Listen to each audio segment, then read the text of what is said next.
me to take you to the village for a moment.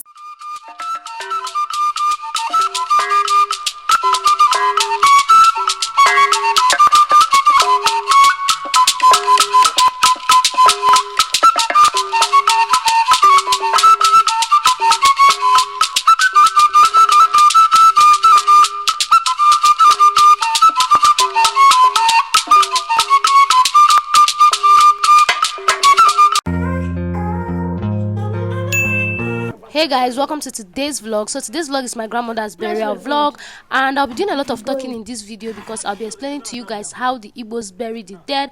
I'm from Ndiabo in Aniri local government of Enugu state, and this is how we bury the dead in my place. My grandmother died in August 2021 and was buried in August last year as well, but then this celebration has to be done alongside with other burial rites and rituals because it's the tradition, it's the culture and tradition of my people, and they said it is mandatory. So a day before this day was the wake up, and as you guys saw, they slaughtered a cow.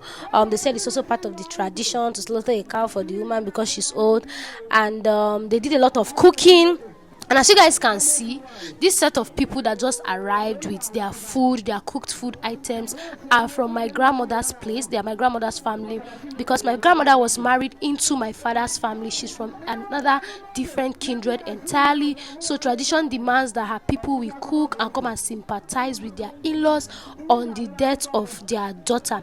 And so other people from different kindred and also different community are going to be cooking. So you guys will be seeing a lot of food here. At some point I was like, what is it? So at this point a lot of people are still coming in with their food item. The occasion is just about to get started. So the next clip you guys are about to see some women in yellow and white blouse. Those people are from my mother's village, my mother's community rather, because my mom is not from the same community with my dad. Culture also demand that her people are also going to cook and come and sympathize with their in-laws, and so they just arrive with their own gifts and food items and are going to receive it and whatnot.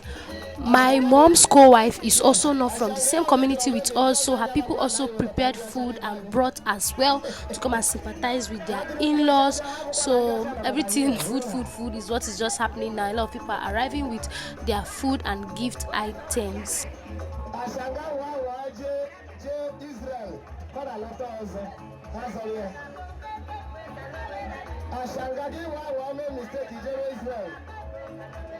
My Philippine, my Russia. If you guys watch closely, you will see that someone is passing coconut in a tray around for the men, and also there are shells of coconut on the floor. They said they had to break this coconut for the occasion to officially start. Yes, so that's it. And then now is the time for the women from this community to come and dance for the dead. There's going to be a lot of dance in this video.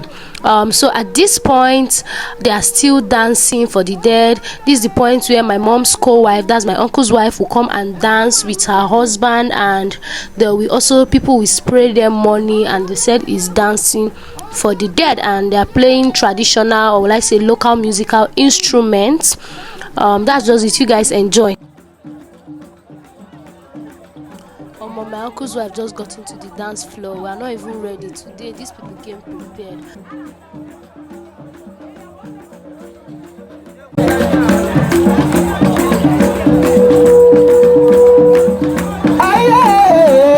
So my mom just took over the dance floor. It's her own turn to also dance, and people will spray her money and whatnot. I was so surprised the way this woman was dancing. I was like, after the whole stress she has put herself through these past few days, I was thinking that she would not have the energy to dance. So, but it seems like they they came prepared. Maybe they did rehearsals and we don't.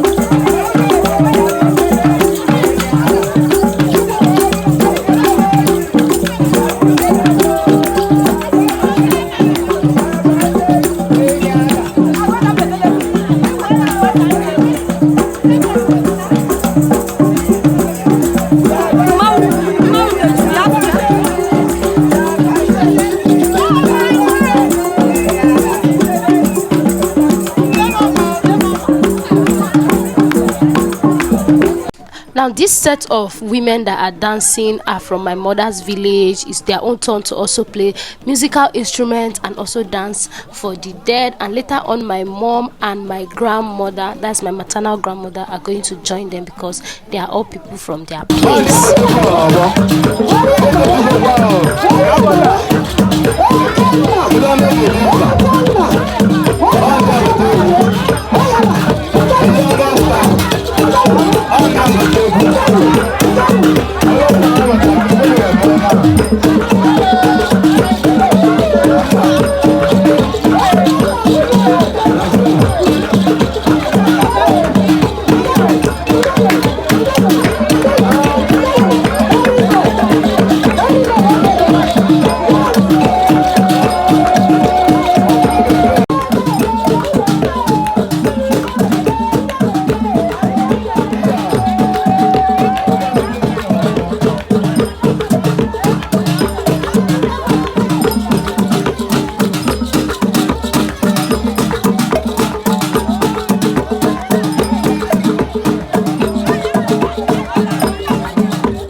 So you guys, as the dance is going on, they'll also be distributing food. If you guys watch closely, you would notice that on the canopies there are cardboard papers that is indicating different groups of people. That's because they will all sit together and they are going to serve them their food. All of them, each kindred and each group have their own requirements of how they are going to serve them their food and their drinks. So they have to sit together. They are going to give them everything in bulk, then they'll do the sharing themselves. So after this dance now, the next thing that is going to happen, they will dance until nightfall. Then they will do a part of the tradition, or will I say burial rite, that is only done at night.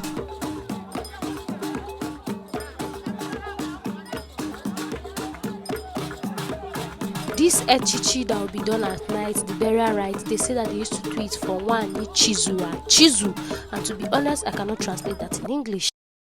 So you guys, it's night and it's time for them to do what they call Chichi, and this particular part of the tradition is only done at night. And now, before this process commences, they are going to make an announcement that if you know you have not buried your mother or your father the proper way traditionally, you are not supposed to partake in any of these rites, because if you do, you are going to die. The tendency that you not wake up the next morning is very high.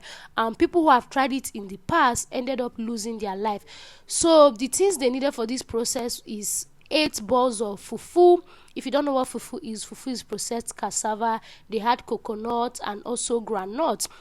And the reason why everything is 8 is because in India, they have 10 different communities, but then history had it that is it two went extinct or something, I don't know. So each of these items will be shared among the 8 different communities. A representative will come and receive each of these items, and they'll share it among the women in their own community. It's only women that are allowed to partake in this process. This process is just for the women.